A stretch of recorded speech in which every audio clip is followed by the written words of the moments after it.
Hi everybody, how are we doing?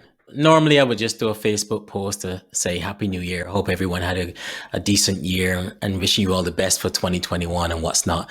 But look, 2020 has changed all the rules. So I thought, let me do something completely different, completely out of my comfort zone, and just do a bit of a video to talk about the year, what I saw, what I observed, and share it with you guys. So hope you guys like it.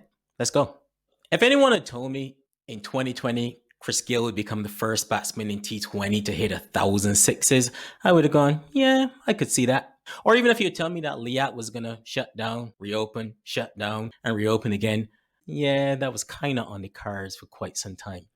But if you tell me that United States would have elected a 47th president, it would be a woman from Jamaica and third person of color, nah, can't see it.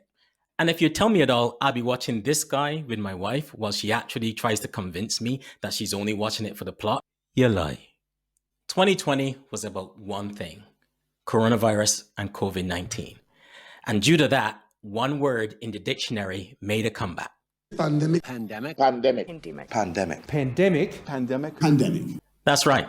According to Merriam-Webster and dictionary.com, the word pandemic increased in use by 57,000%. Yes, 57,000, making it the word of the year. In January, the world was introduced to coronavirus.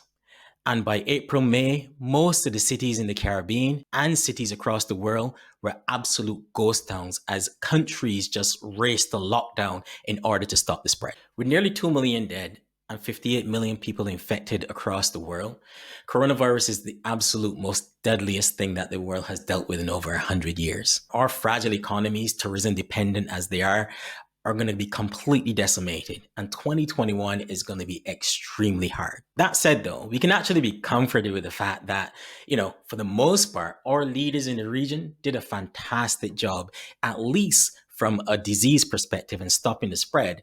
And for that, we are truly thankful. The Caribbean has been lauded across the world as one of the regions who's actually had great leadership in managing the pandemic.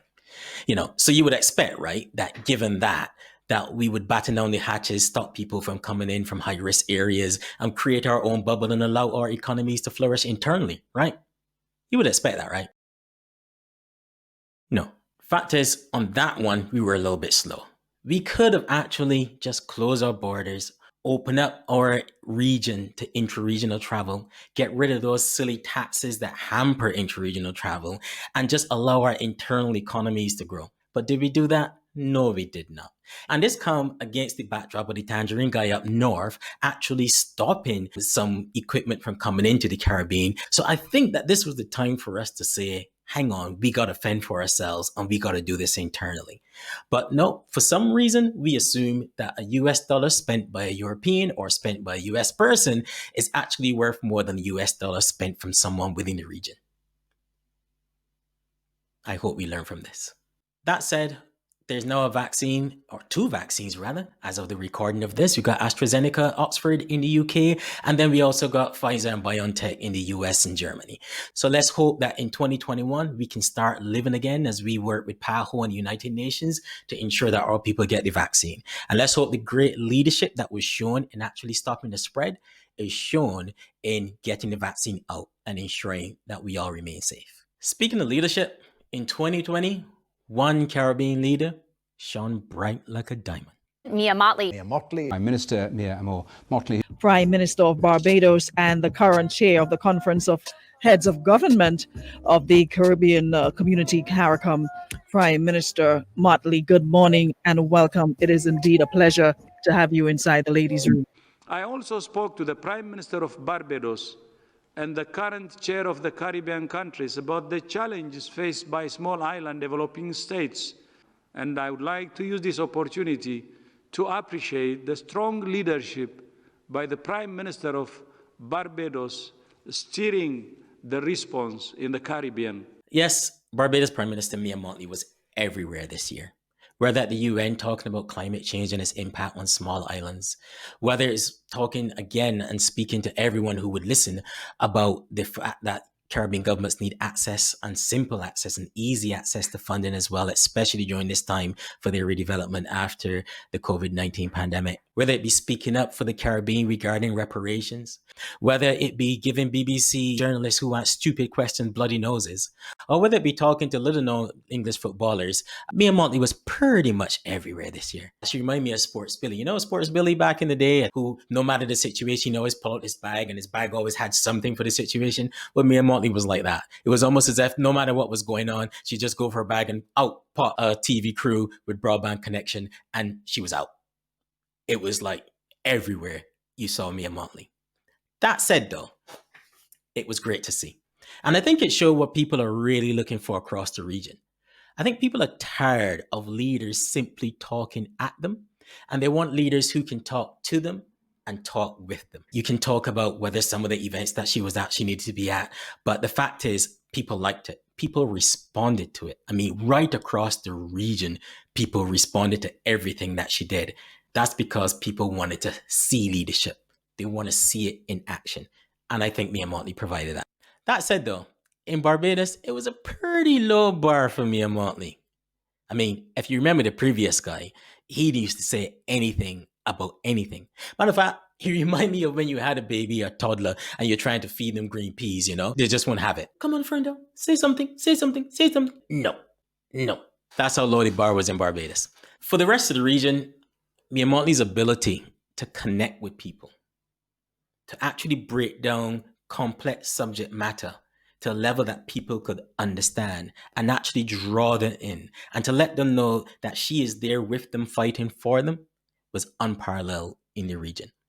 And the region responded. I mean, you could look at any of her Facebook streams, YouTube streams, what have you, and people from right across the region were tuning in. Even when she was talking about domestic issues in Barbados. That must have pissed off some of the leaders across the region, eh? Hey Rowley, how you doing? Man, me up on social media again? Boy, I see she. Some boy asked me the other day, why you don't speak like me and Molly? I nearly kick him, but I didn't want to scuff up my Clarks. Nice shoes. She owe me a plane. Huh? But all jokes aside, Auntie Mia, as she's affectionately known in Barbados, has shown the entire region what leadership could look like. So guys, don't get vexed. Mia, continue doing what you're doing. Sidebar. Since she left, has anyone heard anything from the current chairman of CARICOM?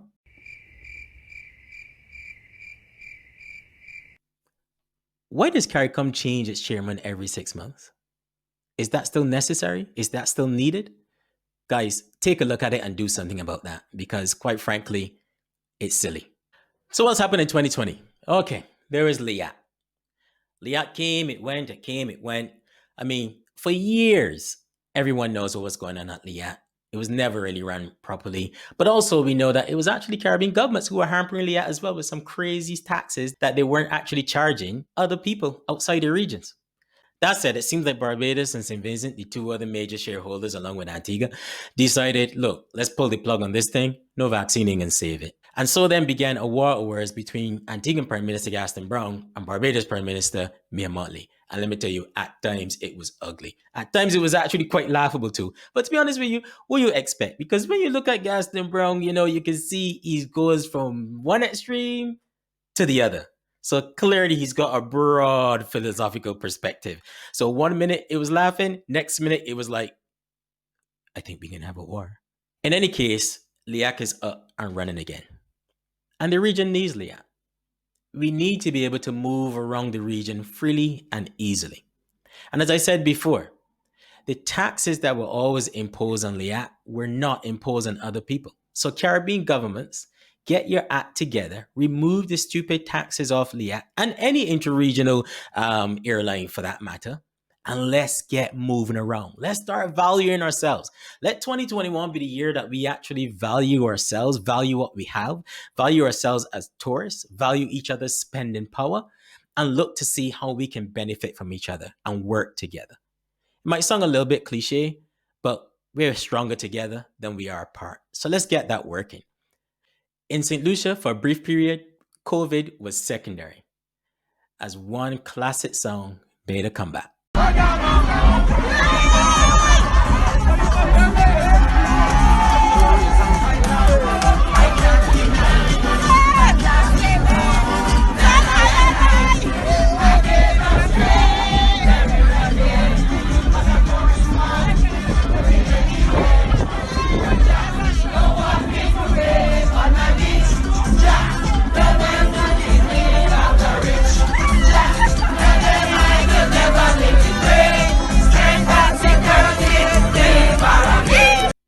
ain't gonna lie. That song by Mighty Gabby is amazing. That's Jack. And the one thing that made me laugh through a little bit is that Caribbean people is one set of people that listen. We could be arguing something serious, but if we find a song that giving me a message, and but we can walk up while we quarreling, we gonna walk up while we quarreling.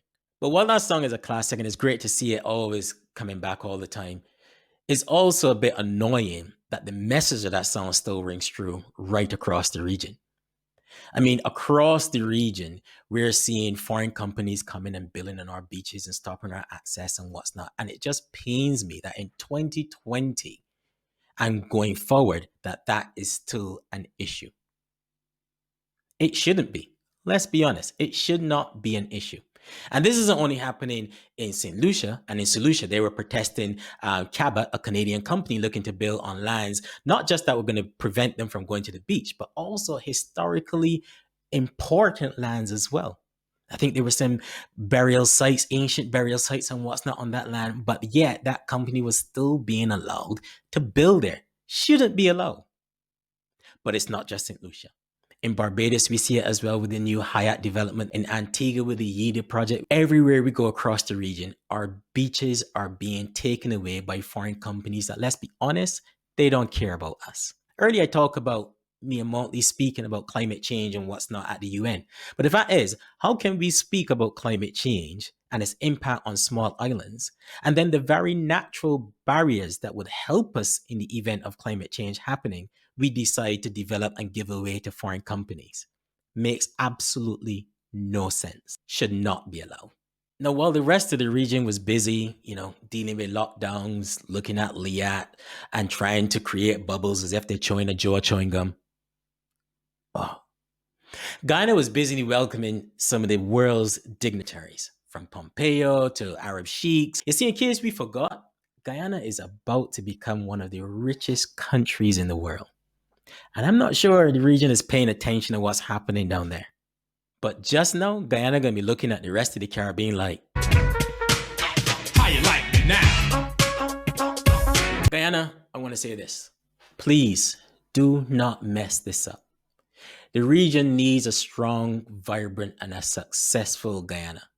Please don't let politics and race issues and what's not get in the way of you becoming prosperous. So you can stop the little side eye that you're probably giving to Barbados at the moment and just focus on what is important. Look, I'm coming to an end. I soon finish. But look, I had to talk about this country because this country having Carnival, COVID or no COVID. You talk about sunlight. Sunlight is great. We are so blessed. And I repeat again, sunlight will kill COVID. Sunlight will kill COVID. Sunlight will kill COVID. Sunlight Morris music. Sunlight will kill COVID. Sunlight will kill COVID. Sunlight. And I repeat again. Every day in Trinidad and Tobago is back now. And I gotta admit, I probably wasn't paying attention before, but over this period of time here with COVID, I've watched so much Caribbean news and my eyes keep getting drawn to Trinidad. Oh, you know how to Bacchanal, no? No, I know that accent was kind of crappy too, but you know what I mean. Listen, I love it. But all jokes aside though, Trinidad, the one thing that I noticed in paying attention during your elections was the race issue. Now, again, I always knew there was an issue there in Trinidad, but I didn't really pay that close attention. And maybe it's the social media age that helped me to pay close attention, and my newfound interest of just looking at everything Caribbean. You got to get that sorted out, because I think, again, like Guyana, you guys get that sorted out, the sky is the limit for Trinidad. But Trinis, I love all you. 2020 was a rough year for many people. Many people lost a lot of people, especially those living in the US and the UK. Those people with families in those countries would have lost a lot of people to COVID.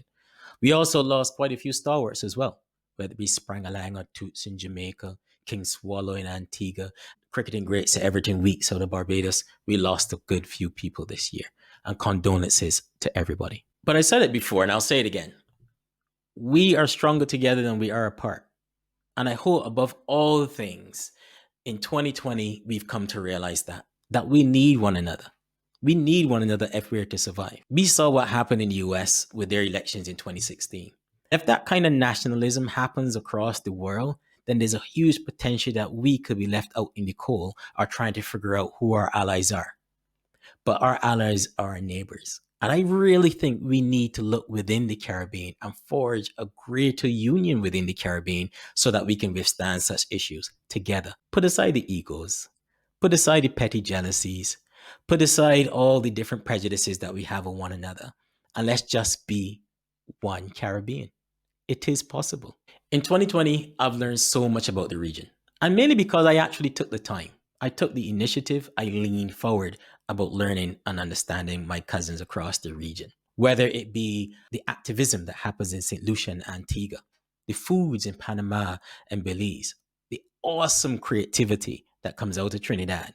As Mia Motley said, the cultural confidence as well. I've learned more about that and being a bit more forceful and more direct and deliberate regarding that as well. I've learned so much across the region. I've learned so much that I've even decided, while I'm Beijing, 50% to me is actually Guyanese. And I've never explored that side of it. So I've decided that in 2021, I'm going to do that. Look, I got to get out of here. I might actually decide to make this a regular thing. What do you guys think? Leave something in the comments and let me know if to do that. Caribbean people, love you dearly. And I actually have 2020 to thank for that. So know this, now more than ever, I burn for you.